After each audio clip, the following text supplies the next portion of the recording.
Hi everybody, this is Boogess Reviews, and today I'm going to be doing a review on the Marvel Legends Walgreens exclusive Silver Centurion Iron Man figure.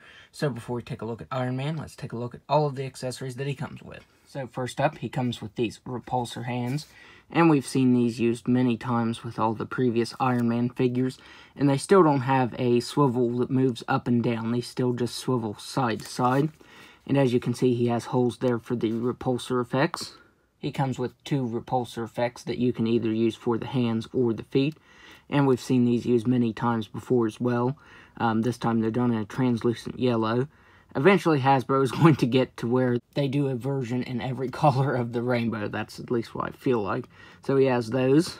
He comes with two extra flare pieces for the repulsor effects. And I like to use these on the bottoms of the feet. I think that looks really good, like he's taking off. And finally, he comes with these two beam effects. And these are exactly the same as the other effects.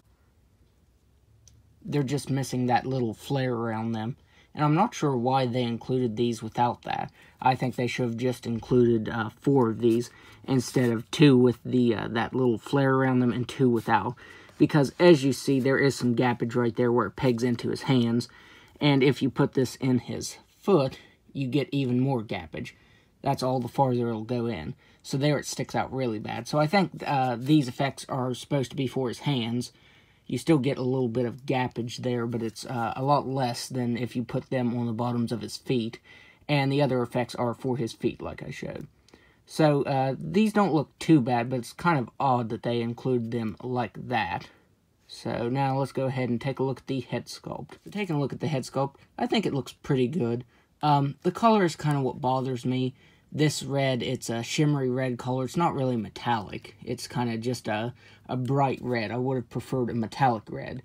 And Hasbro has done this with some figures, so I know they could have made it that metallic looking red. But the silver on the figure looks pretty good. I think that that looks better than the red. And as you can see, the mask is a separate piece that is glued on there. And it has that mouth painted in black under it, and the eyes sculpted in there. Though I feel like the eyes should have been outlined in black just a little bit instead of that whitish blue color. But yeah, it's not a bad head sculpt. But my main problem here is the head. The head and neck, it's all one solid piece. And you get a lot of gappage around here because it's on like one of the barbell type ball joints. And let me just pop it off here to show what it looks like. There. So that is what the joint looks like. And I really wish you could have used the previous Tony Stark head sculpt from the 80th anniversary Iron Man figure on it. But if you do, it doesn't feel like it wants to fit on there, probably because it wasn't made to. But if you do get it to fit, then his head is going to be all the way down there. And that just looks ugly. I don't know why Hasbro made it like this. This is very infuriating to me. So, yeah, you can't use this. I mean, you could definitely mod it out to use this head sculpt, but it would be more trouble than it's worth, in my opinion. So, looking at the body, it also looks pretty good. I feel like the shoulder pads could have been just a little bit longer, and this is done in a white color. I think this is actually just a sticker that's stuck in the middle there. I don't think that's painted on because it has a funny feel to it. So yeah, I think that's just a decal, or not a sticker. I think that's just a decal that's put on there.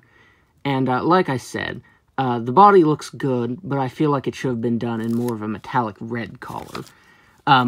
Comparing it to the Toy Biz version, which, man, I didn't realize how short this was.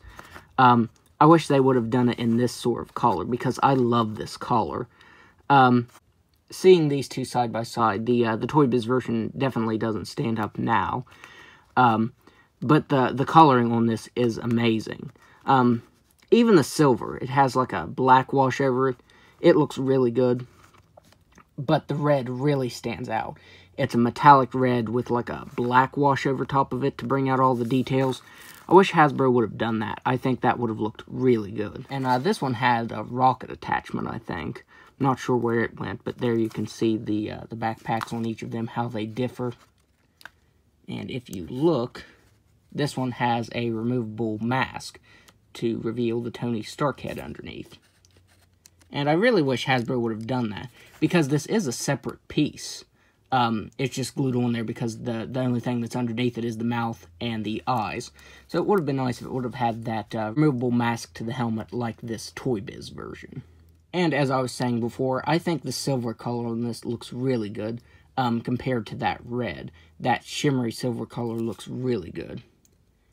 And then there you have the boots. And I really thought that there was going to be some articulation up in here, or even at the boots, but there's no articulation in either of these places. The only thing that moves is past the knee is the foot and the ankle right here. But sometimes Hasbro puts a swivel right here when there's a cut like that.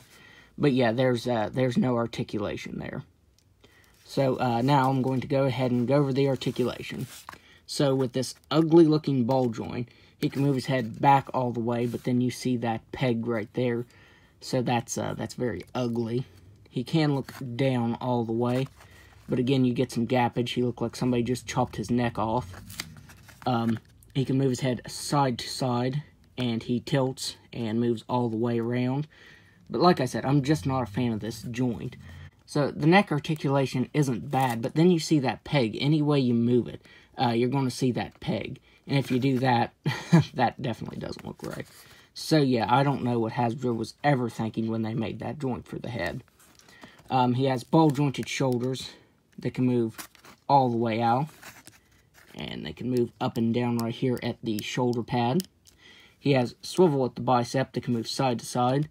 Double-jointed elbow that can bend in that far.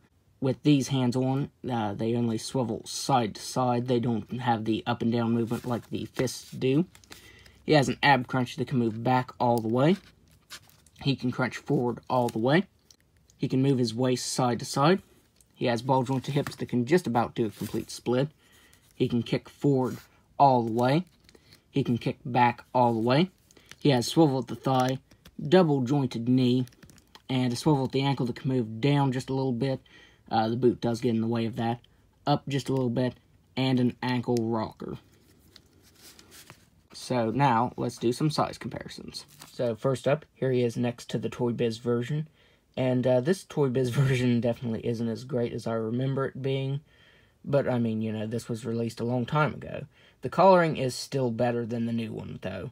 That is one thing I will say. I do like the coloring way better on the Toy Biz version. It brings out a lot of the details on it, and I wish Hasbro would have done the same thing. There he is next to the Target 3-pack White Vision. Here he is next to Julia Carpenter, who does not want to stand at all. And finally, there he is next to the Ironmonger Build-A-Figure. So there he is next to him. So overall, I do think this is a good update to the Toy Biz one because, as you saw in the video, it is really, really small compared to this one. But this one just felt a little bit flat to me. Mainly that neck. That neck joint is just ugly. And, you know, you can't attach any of the Tony Stark heads to it, which is a really big downside for me, because I like being able to put the Tony Stark heads on Iron Man figures, you know. I think all of the Iron Man figures have been able to do that now, but this one. So, yeah, I do like this and think it's a good update, but I do have my issues with it. I have as many issues with it as I do things that I like about it. So, that's my review. If you like this review, be sure to hit the like button and subscribe to my channel. Thanks for watching.